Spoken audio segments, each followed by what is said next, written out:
Chaque jour, je vous rappelle ici là que le pays ne va pas bien. Vous m'insultez chaque jour. Vous êtes les premiers à venir dans mon IB m'insulter. Famille, la vidéo que je m'apprête à vous montrer ici là, non, vous allez pleurer. Regardez d'abord la vidéo, on revient tout à l'heure. Regardez ce graphique. Le Cameroun est le 3e pays au monde le plus exposé à l'accaparement des terres depuis l'an 2000. Je dis bien le 3e pays, juste derrière la République démocratique du Congo et l'Indonésie. Et les chiffres font froid dans le dos. Regardez ce graphique. Il vient de Statista sur la base des données de la Banque mondiale et de la plateforme Land Matrix, arrêtée au 31 juillet 2024. 4 millions d'hectares de terres camerounaises ont été cédés à des investisseurs étrangers. Je dis bien 4 millions. Cela représente près de 10% du territoire national, c'est-à-dire une surface presque équivalente à celle de la Suisse entière. Alors la question ici est simple. Si les terres ont été préservées, pourquoi près d'un dixième du pays est aujourd'hui exploité par les groupes étrangers? Quand on regarde de plus près, ce ne sont pas de petites entreprises camerounaises qui exploitent ces terres. Non. Ces terres appartiennent aujourd'hui à la France, à la Chine, au Luxembourg, à l'Australie, à Singapour, au Vietnam, à la Corée du Sud.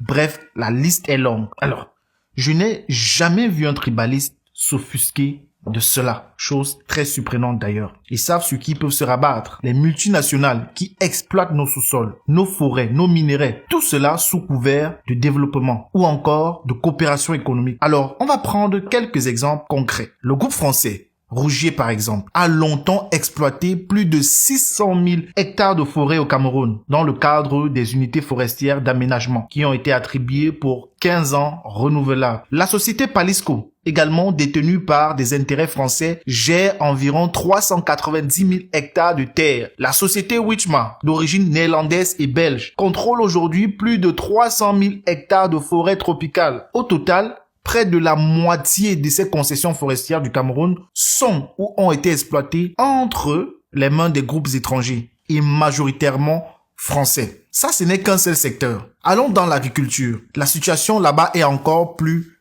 frappante. Socapalm, anciennement société d'État, est aujourd'hui privatisée au profit du groupe Sorfin, une holding luxembourgeoise et belge qui est liée à Bolloré. Oui, vous l'avez bien compris. Alors, certains pseudo-nationalistes ne comprennent pas que ce n'est pas parce que ce n'est pas Bolloré qui est devant, qu'il n'est pas derrière. Si vous ne le saviez pas, cette entreprise détient aujourd'hui près de 58 000 hectares de plantations d'huile de palme réparties dans plusieurs régions du pays. Sa sœur jumelle, la Safacam, toujours sous contrôle de Sorfin, exploite aujourd'hui 15 000 hectares supplémentaires. Sosucam, notre société sucrière, a été rachetée par qui? Par un groupe français, le groupe Somdia. Il exploite aujourd'hui environ 65 000 hectares de terres agricoles. Et la plupart ont été concédés pour plusieurs décennies. Même les bananes que le Cameroun exporte vers l'Europe proviennent principalement des plantations du Haut-Pendja et sont exploitées par une filiale française, la compagnie fruitière, qui gère aujourd'hui 5 000 hectares dans la région du littoral. Et la liste continue.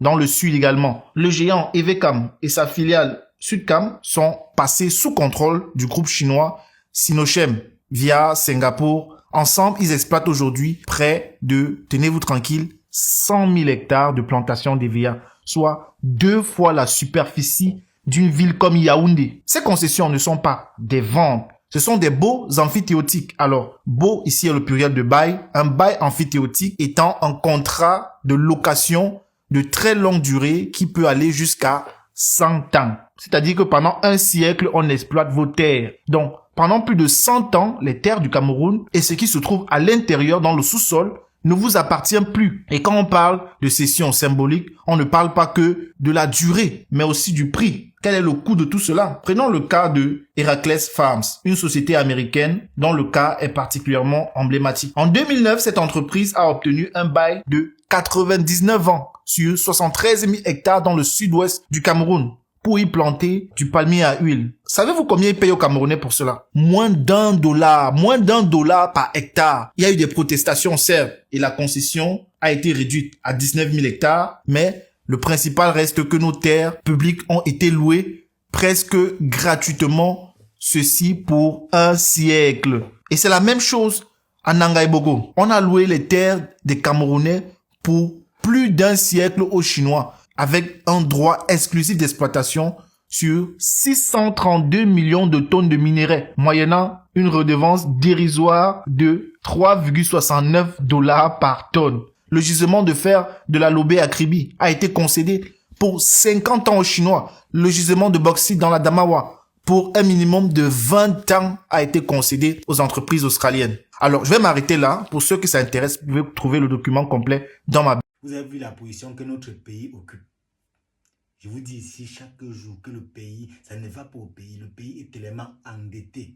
C'est-à-dire qu'on a vendu le Cameroun. Il manque seulement comment on va faire pour partager l'argent. Pardon, donnez-moi pas l'argent là. Mieux je quitte le pays. Parce qu'à la lui ici là, je ne me vois pas rester ici au pays. Je vous jure dans le Dieu, vous ne me voyez pas rester ici au pays. Donc notre pays a été déjà vendu depuis fort longtemps. On vous a décrit ça dans la vidéo, mais vous avez vu non? Après vous avez venu m'insulter. Chaque jour je vous rappelle ici là, tout est devenu cher.